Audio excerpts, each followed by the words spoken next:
Nora Hayes had spent 8 years learning to keep her face still. It served her well now, sitting at her parents' dining table while her sister announced, with the pride of someone unveiling a gift, that she had solved the wedding budget crisis using Nora's savings account. "The one at Northern Trust," Brooke said, swirling her champagne. "You barely touch it. I needed it more than you did." Nora set down her fork. "How much?" $47,000. Brooke smiled like she expected applause. "Venue upgrade, dress alterations, the honeymoon suite in Bali. It's going to be spectacular." Their mother, Linda, reached over and patted Brooke's hand. "It's the practical solution, Nora. You live in that small apartment. You drive that old car. Clearly you weren't doing anything important with it." "I'm 32, Nora said quietly. "Brooke is 28. "Exactly," Linda said. "You have time to rebuild. Vanessa needs this now." Nora almost laughed. She thought of her graduation money that funded a spring break trip. Her car, quietly reassigned to Brooke because she liked it better. A college fund that thinned out for sorority dues that were somehow networking. Sharing, her mother called it. Nora had never once seen it returned. "How did you access the account?" she asked, and she used the voice she reserved for banking executives caught in a lie, level, unhurried, patient. Her mother answered for Brooke. "I still had your old information from college. It's not like we did anything wrong. Family shares." "I see." Nora took a sip of water and said nothing else. Brooke's fiancé, Andrew, shifted in his seat. "Maybe we should have asked first." "Oh, please," Brooke said. She would have said yes anyway. "I just skipped the awkward conversation." "Would I have?" Nora asked. "Of course you would," her mother snapped. "Because you're a good sister." Nora smiled faintly and let the silence answer for her. She thought about the account itself, the one nobody in this family had ever asked a single real question about. Not what it was for. Not why it existed. Just that it was hers and therefore available. "The wedding's Saturday," Brooke said, softening now that the hard part was over. "The Ellsworth estate. 200 guests, imported roses, a 12-piece orchestra. Andrew's family is going to be so impressed." Andrew's mother, Margaret, who had been quietly watching the whole exchange, finally spoke. "I have to say, I'm surprised you had access to Nora's accounts. That seems unusual." "We're a close family," Linda said quickly. "We don't keep secrets. Nora understands that Vanessa's happiness is everyone's happiness." Margaret's eyebrows lifted slightly. She said nothing more. Nora stood and folded her napkin. "This has been illuminating. Early morning tomorrow." "Still filing paperwork at the bank?" Brooke asked, not quite hiding the mockery. "Something like that," Nora said. In the car, her phone buzzed. A text from her colleague James Parker. "Wire flagged in Northern Trust system. Unauthorized access pattern matches our case parameters. Need you to verify." She typed back, "Verified. Subject is family. Proceeding with protocol." His reply came instantly. "Confirmed. Team mobilizes Friday evening. Venue secured Saturday morning." At home in the loft she'd bought in cash 3 years earlier, Nora opened her laptop. The account Brooke had raided wasn't a personal account at all. It was a monitored account she maintained for the Federal Banking Inspection Division, a joint Treasury and FBI task force investigating financial crimes. For 18 months, her team had been documenting a pattern at Northern Trust. Outdated authorizations that never expired, elderly clients drained by estranged relatives, former business partners still holding access years after they should have been locked out. The bank swore its systems were airtight. Brooke had just proven, in real time and with real federal money, that they weren't. Her supervisor, Director Foster, called within the hour. "I heard about the flag. Are you all right?" "I'm fine, sir. This actually gives us clean documentation. My own family accessed a federal account without authorization." They knew it wasn't theirs, Nora said. That's still theft. A pause. I'll authorize the operation. But I want you off the direct interview. You can be present. Parker leads. Understood. Friday at her real office, not a bank branch, but the Treasury Department's Financial Crimes Division, where she held Level 4 clearance and had twice testified before Congress, Agent Parker stopped by her desk. The Ellsworth estate is cooperating fully. Once we mentioned a federal investigation, they gave us everything. Apparently your sister's been difficult with their staff. Insisted on non-refundable deposits, all payments by cash or wire, no credit cards. Nora looked up. That's unusual. That's what we thought. Parker's mouth twitched. She's not the first client to ask for those terms. She's the first one whose money came from a flagged account. That evening her mother called. I just want to make sure you're not upset, sweetie. Vanessa's worried you'll make a scene tomorrow. I won't make a scene, Nora said. Everything will proceed according to protocol. Protocol? What an odd way to put it. Linda didn't ask what she meant. She never did. Rehearsal dinner's tonight, but I know you're too busy for that. See you tomorrow. Too sharp. Don't be late. I'll be there early, Nora said. Saturday came in cool and clear. Nora dressed the way she dressed for real work. Navy suit, white shirt, the credentials badge that usually stayed in her desk drawer. She arrived at the Ellsworth estate at 8:47 a.m., parked beside 3 black SUVs already stationed near the entrance, and walked in to find Agent Parker waiting with 6 federal agents and 2 representatives from the FBI's Financial Crimes Unit. Morning, Inspector Hayes. Ready, she said. The venue coordinator, a woman named Diane, met them with a pale, anxious face. The bride arrived 15 minutes ago. She's in the bridal suite. I should mention, when I told her there was an issue with the payment, she got aggressive. Threatened to sue us. What issue? Nora asked. The wire was flagged by our bank this morning. They put a hold on it. Diane glanced at Nora's badge, then quickly away. She wouldn't listen when I tried to explain. Parker looked at Nora. The Northern Trust protocols had finally caught up, 24 hours too late, but not too late to matter. Let's go talk to the bride, he said. They walked down the elegant hallway, and Nora could hear Brooke's voice before they reached the door. I don't care what your bank says. That money is mine. I transferred it legally. This is my wedding day, and if you think some banking error is going to ruin it. Parker knocked. The door opened. Brooke stood there in $15,000 of silk and lace, her face flushed with fury, until she saw the badges. Miss Brooke Miller, Parker said. Special Agent James Parker, FBI Financial Crimes Unit. We need to speak with you about a wire transfer made from Northern Trust on Tuesday evening. Linda appeared behind her daughter, went white, then saw Nora standing just behind Parker in full credentials. Why are you wearing a badge? Nora stepped forward, calm as still water. Because the account you accessed doesn't belong to me. It belongs to the federal government. And the money you used to pay for this wedding is federal funds. The color drained from Brooke's face. You work for the government. Senior Inspector, Treasury Department, Financial Crimes Division, Nora said. 8 years. The account you accessed on Tuesday was part of an active federal investigation into Northern Trust security failures. Linda gripped the doorframe. But you said you worked at a bank. You said it was paperwork. I investigate financial crimes at banks. There's quite a bit of paperwork involved. You assumed I was a teller. I never corrected you. Parker pulled out his tablet. Miss Miller, Mrs. Hayes, you'll both need to come with us for formal questioning. Unauthorized transfer of federal funds is a serious offense. I didn't know.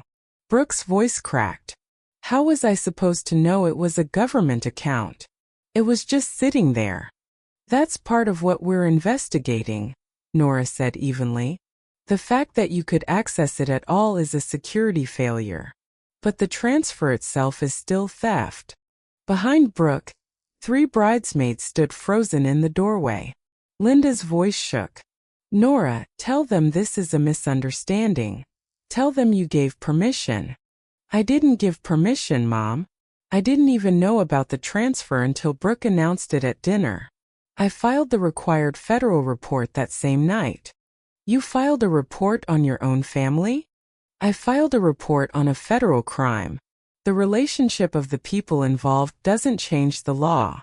Parker gestured toward the hallway. Ladies, we have interview rooms set up in the venue's conference center. The wedding, Brooke sobbed, mascara already running. Guests arrive in 5 hours. Andrew's at the church. The venue is secured as part of our investigation, Parker said. No event will happen here today. Down the hall, agents were already redirecting florists and catering staff. Margaret came hurrying toward them, stopping short at the sight of the badges.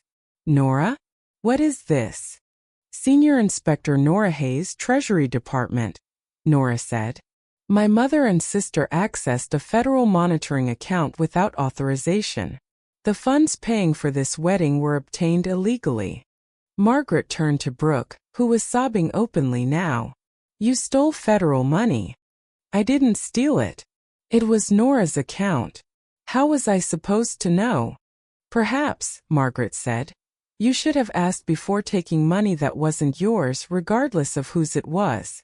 Nora's father, Richard, arrived next, still in his parking lot windbreaker, confused by the commotion, until he saw the agents.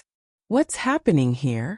Your wife and daughter are being detained for questioning, Parker told him. Do you have any knowledge of the transfer? Richard looked at Nora, really looked at her, maybe for the first time in years. What's going on? Brooke and Mom stole $47,000 from a federal monitoring account, Nora said. I'm the inspector responsible for it. The wedding's canceled. They're both facing possible charges. But you work at a bank. You process paperwork. I have a master's from MIT in forensic accounting. I've worked for the Treasury Department for 8 years. I hold level 4 clearance. I've testified before Congress. And the account Brooke raided was federal property. Brooke slid down against the door frame. This isn't real. Andrew appeared at the end of the hallway, still in his street clothes, bewildered. Baby, what's wrong? Margaret pulled her son aside. As they spoke quietly, Parker began reading Brooke and Linda their rights. Not an arrest yet, but close enough that the bridesmaids began crying too, more, Nora suspected, over the canceled wedding than the legal trouble. An agent approached Parker. Sir, Venue's bank flagged the transfer this morning during a routine fraud check. Northern Trust's been notified. They're cooperating and have acknowledged the security failure. Document everything, Parker said. This is going to be the case study for the reform bill. Linda finally seemed to understand the size of what was happening. Nora, please. We'll return the money. We'll apologize. Just make this go away. I can't make this go away, Mom. This isn't about the family anymore. This is federal law. The moment you accessed that account, you committed a crime. The moment you spent it, you pulled a venue and a wedding planner and a florist into a federal investigation. But you're our daughter. Doesn't that mean anything? It means I'm disappointed, Nora said quietly. It means you thought so little of my life that you felt entitled to take from it without asking. But it doesn't mean the law bends for you. No one is above it. Not even family. Andrew walked back over to Brooke, his face carefully blank. Is it true? You stole from your sister. It wasn't stealing. It was family money. She wasn't using it. It wasn't your money, Andrew said slowly. It was government money. And you didn't ask. You just took it. For us. For our future. He looked at his mother, then at Nora, then back at Brooke. I need some time to think. Think about what? The wedding's in 5 hours. There is no wedding, Andrew said. Look around. Federal agents. A canceled venue. Your family facing charges. There's no wedding, and I'm not sure I want to marry someone who'd steal from her own sister and then act like the victim when she got caught. Margaret took her son's arm. Let's go. Let them handle this. As they walked away, Brooke crumpled fully to the floor in her wedding dress, sobbing. Two female agents stepped in gently to escort her and Linda toward the interview rooms. Richard stood frozen in the hallway. You really did all this? Over money. Over federal law, Dad. Over a crime. If a stranger had done this, would you expect me to look away because prosecuting them was inconvenient? He had no answer. I love you all, Nora said. But love isn't the same as pretending a crime didn't happen because family committed it. She walked past him toward the conference room where Parker was already setting up files, and behind her the vendors were being turned away one by one, the whole elaborate day quietly dismantling itself. The interviews ran 4 hours. Brooke cycled between sobbing, anger, and justification. Linda tried more than once to argue that Nora should have made her job clearer, that maintaining an account that looked personal was somehow a trick. Parker was patient but unmoved. The facts were simple. Unauthorized access, theft of federal funds, third parties paid with stolen government money. By 2 o'clock, the hour the wedding should have started, Linda and Brooke were released with formal warnings and notice to appear before the U.S. Attorney's Office. Fines. Possible probation. Northern Trust, meanwhile, was facing a much larger reckoning over the security gap that had let it happen at all. Nora stood in the parking lot as her family scattered into separate cars. Richard drove Linda home in silence. Brooke left with a bridesmaid still crying. None of them looked back at her. Margaret found her by her car. Inspector Hayes. I'm sorry about all this. Don't be. You didn't do anything. You did your job, Margaret said. And you may have saved my son from a very difficult marriage. She paused. For what it's worth, I think you're remarkable. Knowing how your family would react and doing it anyway, that's real character. Thank you. If you're ever interested, Andrew's firm always needs sharp investigators. And I suspect you could use some distance from this family for a while. She handed Nora a card. Driving home, Nora's phone buzzed. Not with family, who stayed silent for days, but with colleagues, her director, the U.S. Attorney's Office. Director Foster called as she pulled into her garage. Exemplary work today. I know it was personal. You handled it exactly right. And ironically, your family's theft gave us the cleanest documentation of Northern Trust's failure we could have asked for. He paused. Take a few days. And Nora, I'm recommending you for promotion. Let inspector your own team. You've earned it. After they hung up, a text came in from a number she didn't know. This is Andrew. My mother gave me your number. I wanted to say thank you, and I'm sorry my fiancé put you in that position. You deserve better.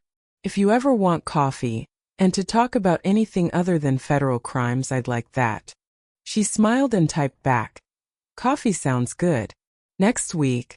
It's a date. A non-wedding related date. She laughed, alone in her car, for the first time in days. 3 days later, her mother called. Nora almost let it go to voicemail, but curiosity won. The U.S. attorney called, Linda said, her voice small. We have to repay the $47,000, plus $20,000 each in fines. 2 years probation. Brooke won't speak to me. She blames me for having your old information. Andrew broke it off. She's back home, just staying in her room. Nora said nothing. Your father says we never appreciated what you'd built. He's right. I didn't know you went to MIT. I didn't know about the Treasury Department. Any of it. You never asked, Nora said. You assumed I was unsuccessful because I didn't announce it. You assumed my money was available because you'd always been able to take from me before. Yes. Linda's voice broke. And I'm sorry. Not because we got caught, because we treated you terribly, and you deserved better than that from your own family." It was the first real apology Nora had ever heard from her. "Thank you for saying that. Can we fix this?" "Fix us?" "I don't know, Mom. That's going to take real change, not just words. It's going to take you and Brooke and Dad actually looking at how you've treated me. Not just this, but for years.